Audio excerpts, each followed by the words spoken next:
Assalamualaikum warahmatullahi wabarakatuh. Apa khabar saudara penonton sekalian? Terima kasih kerana terus setia bersama dengan kami di Syahadah, dan insya-Allah pada petang ini satu lagi topik yang kita akan bincangkan pada hari ini, dan tentu sekali Syahadah akan membawa panorama anda untuk menjelajah seluruh dunia-dunia Islam, dan kita juga akan bincangkan secara santai tentang apakah yang menarik di dalam Kembara Muslim yang boleh kita mengambil manfaat daripada program Syahadah yang dibawakan kepada anda oleh Serai Emas. Dan tentu sekali saudara penonton sekalian, seperti mana telah saya kongsi tadi, bahawa saya bersama dengan seorang penulis kaligrafi Islam, ataupun nama jawatan rasminya adalah sebagai Ketua Jabatan Kaligrafi di Yayasan Restu. Saya perkenalkan saudara Zulfikri bin Muhammad Sabri. Apa khabar tuan? Ya, khabar baik. Alhamdulillah. Alhamdulillah sihat. Bulan Ramadan ni banyak projek kaligrafi kan? Sangat-sangat banyak. Alhamdulillah. Dan insya-Allah kita akan kongsikan. Insya-Allah. Untuk kita mulakan bicara pada petang ini, Tuan Zul, mungkin Tuan Zul boleh berkongsi sedikit. Ramai orang yang nak tahu bagaimana sejarah Tuan Zul memulakan minat dalam soal kaligrafi ini sehingga akan boleh menjadi sebagai satu kerjaya. Okey, baik. Sebenarnya minat dengan seni khat ni ialah mula-mula sekali saya belajar pondok. Bila belajar pondok tu banyaklah bila kita belajar daripada kitab-kitab lama dan kitab-kitab yang masih lagi menggunakan tulisan Jawi. Dan ada pula kitab-kitab tu masih lagi menggunakan tulisan tangan. Di situ saya jatuh cinta dan minat sangat terhadap kitab-kitab tu, dan kagum macam mana penulis kitab tu menulis menggunakan tulisan tangan. Dan daripada situlah saya belajar. Bila kita sebut tentang kaligrafi Islam ini, saya juga antara peminatnya, tetapi nak menulisnya tak pandai, minat saja.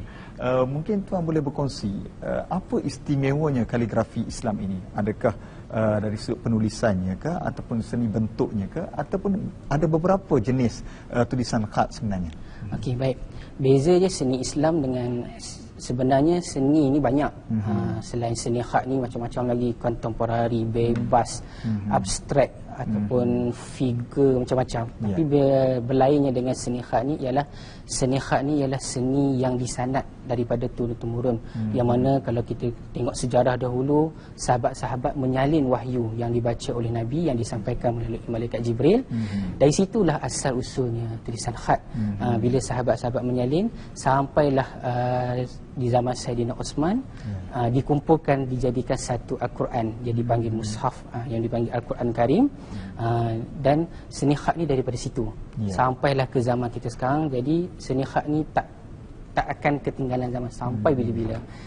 Dan kita akan lihat juga bagaimana Cik Zul kita akan buat demo tentang penulisan khat. Jangan ke mana-mana, teruskan bersama kami, dan insya-Allah Syahadah akan membawakan kepada anda untuk kita melihat playback Kembara di Turki. Sama-sama kita saksikan. Kunjungan ke Museum Kesenian Islam Turki di Istanbul membawa kru Syahadah mengenali tinggalan sejarah Empire Uthmaniyah seperti kaligrafi, catatan, dan pelbagai lagi. Namun yang menarik perhatian kru Syahadah kali ini ialah hamparan indah permaidani dan kilim yang dipamerkan. Ada yang berusia beratus tahun lamanya, namun kesenian dan kehalusan kualiti tenunannya cukup mengagumkan. Di Anatolia, seni tenunan permaidani bermula sejak era Seljuks dalam abad ke-13 dan mula berkembang pada abad ke-15 dan 16, zaman kegemilangan pemerintahan Uthmaniyah. Seni indah ini membawa kru Syahadah ke Grand Bazaar untuk bertemu dengan seorang pengumpul yang juga penjual kilim dan permaidani bagi memahami kepentingan hamparan indah ini buat warga Turki. Brother Simsek pernah memiliki perniagaan permaidani dan kilim di Kuala Lumpur. Kini menumpukan sepenuh perhatian dalam perniagaannya di Grand Bazaar. Turkish kilims and carpets are all indispensable ornaments for our lives. And we have learned this arts from the Central Asia, from our grand ancestors, Turkomans. So these people, they used to live as a nomad. Sebagai nomad, kilim bukan saja digunakan sebagai alas, malah menjadi kemah. serta medium untuk mengangkut barangan. This is an old tribal wool spinning machine. With this one, you can spin your wool and make it ready to make sweaters, dresses, or kilims.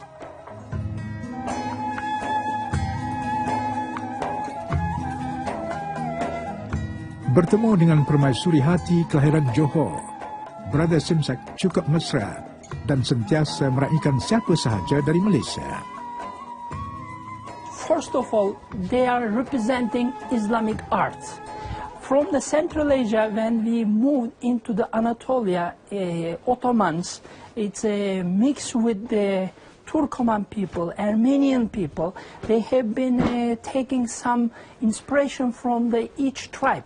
So once they started to move from the Erzurum region, Erzurum is the very strictly religious center of the Turkey. They have been started to make praying mat design kilims. Lebih 25 tahun mengkaji dan meminati seni kilim dan permaidani, Brother Simsak gemar berkongsi ilmu dengan sesiapa sahaja. Since we are a tribal people, we have been always making tribal designs, more geometrical forms, which was not very suited for the palace life. So you have to make something more floral pattern, but also it has to carry Turkish culture. And this is called the Ottoman cloud. In a Turkish carpet, the red color, symbol of the richness, if it is a oriental carpet.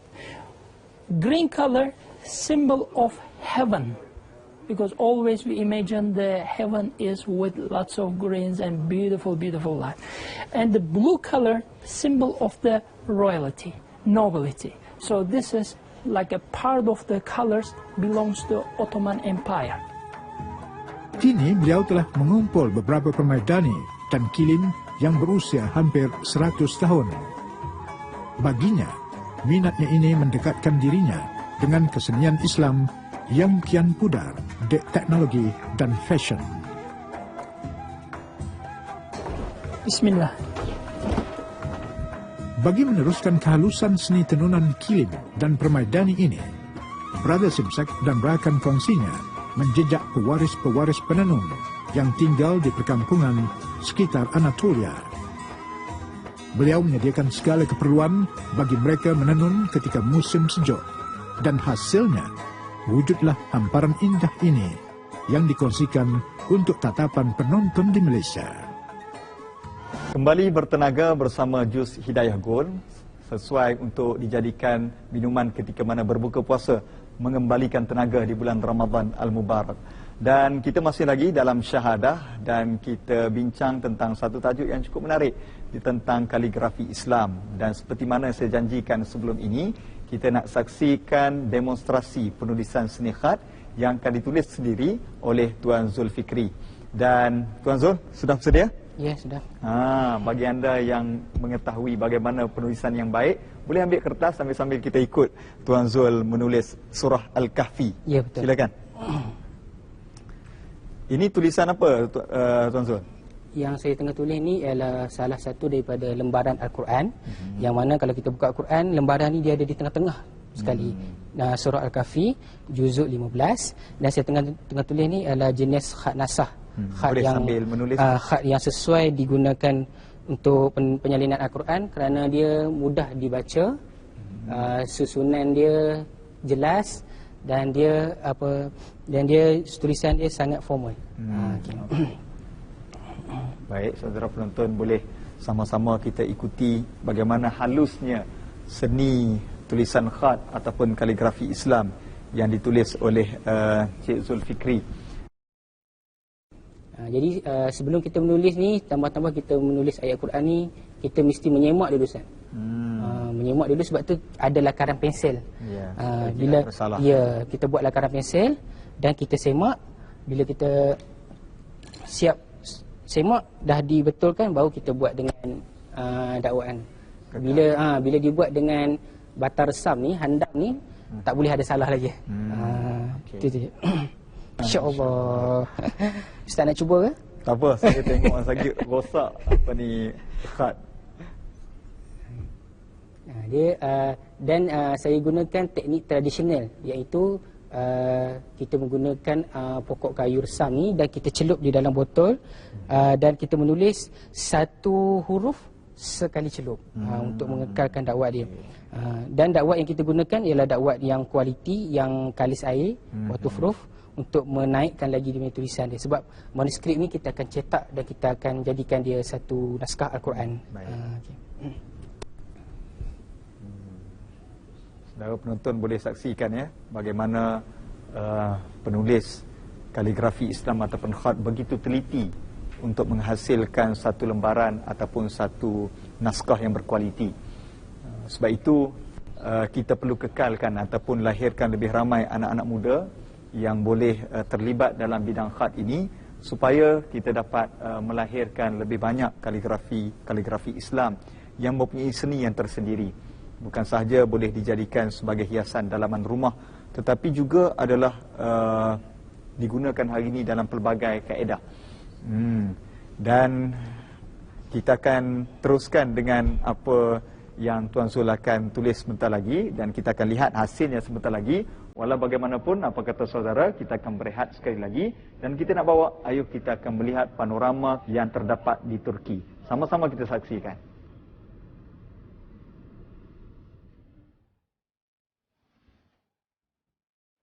Bagi mengetahui dengan lebih lanjut hamparan indah Turki, kru Syahadah bermusafir ke Kapadosia, satu daerah yang terkenal dengan permaidani dan kilim di Anatolia.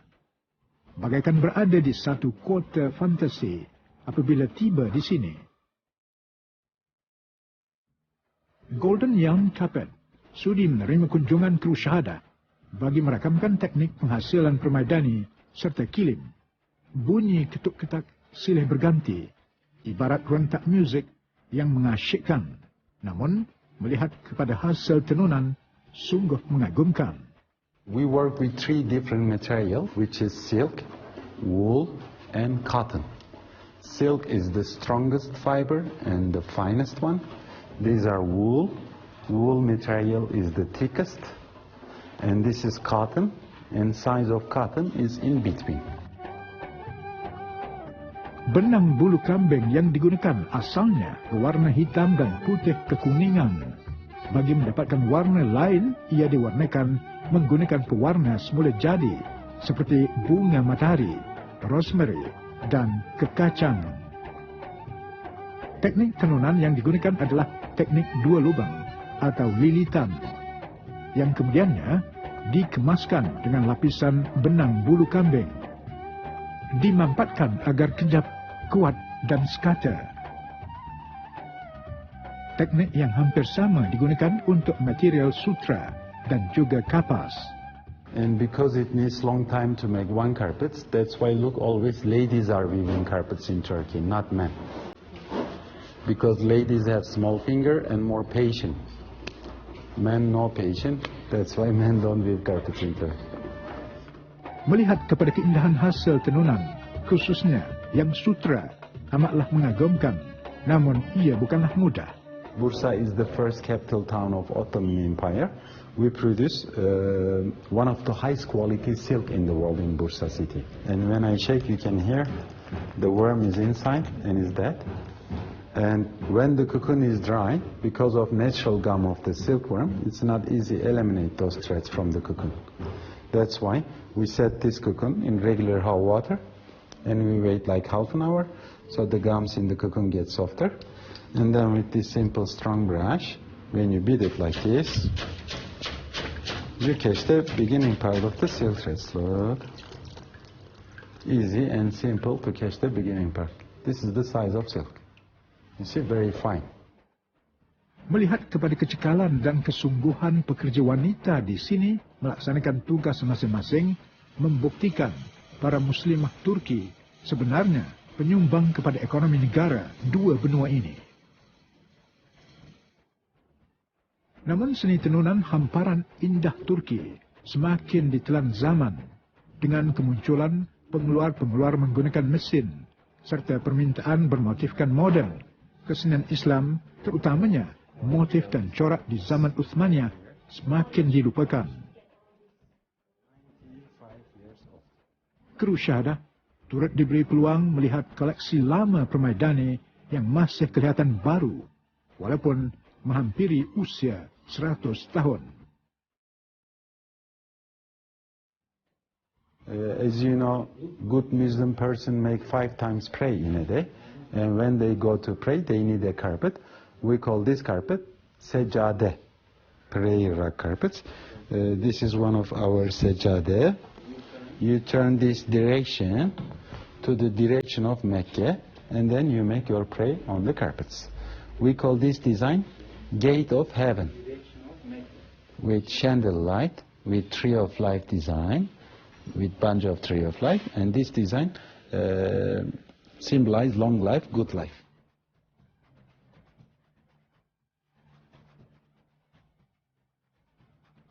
Solatlah sebelum ajal tiba. Kembali bersama dengan kami Syahadah, bersama dengan minuman bertenaga Jus Hidayah Gold daripada Serai Mas Herbs and Trading. Dan insya-Allah tadi kita telah lihat bagaimana saudara Zulfikri telah menulis kepada kita demonstrasi penulisan dengan tempoh yang masa ada begitulah. Dan daripada menulis akhirnya jadilah lembaran Al-Quran yang mana kita boleh saksikan yang diterbitkan oleh Yayasan Restu. Mungkin Cik Zul boleh berkongsi daripada teknik kita menulis di tempat tadi, lembaran tadi, kemudian dihasilkan senaskah Al-Quran, bagaimana teknik penulisannya? Okey. Proses nak menyalin Al-Quran ni, yang mana tadi kita dah siap lembaran ni. Bila siap je lembaran ni, kita semak lagi sekali. Dan bila dah siap, kita scan, kita masukkan dalam komputer dan kita edit dan kita kecilkan saiz menjadi saiz Al-Quran.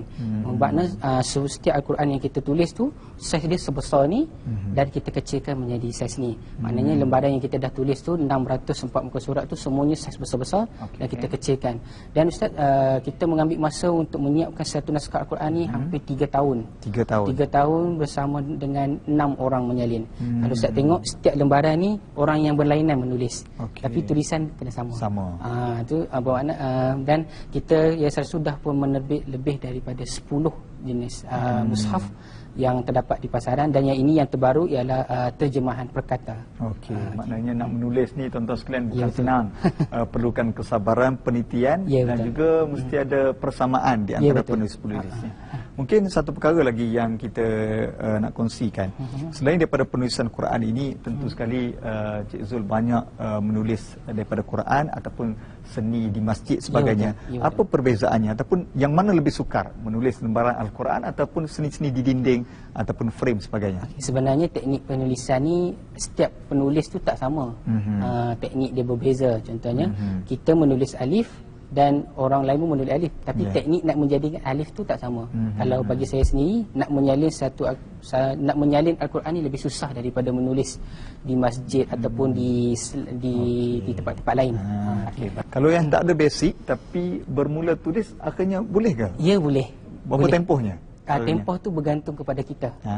Banyak mana latihan. Sebab sebenarnya seni khat ni bila kita dah belajar, yang lagi penting ialah latihan, Ustaz. Latihan. Jadi maknanya bila kita belajar alif, balik tu kita nak buat latihan. Kalau kita kuat latihan dan kita istiqamah latihan, insya-Allah cepat hasilnya. Subhanallah tuan-tuan sekalian. Maknanya kalau kita sungguh-sungguh, semua perkara yang kita buat akan menjadi, insya-Allah.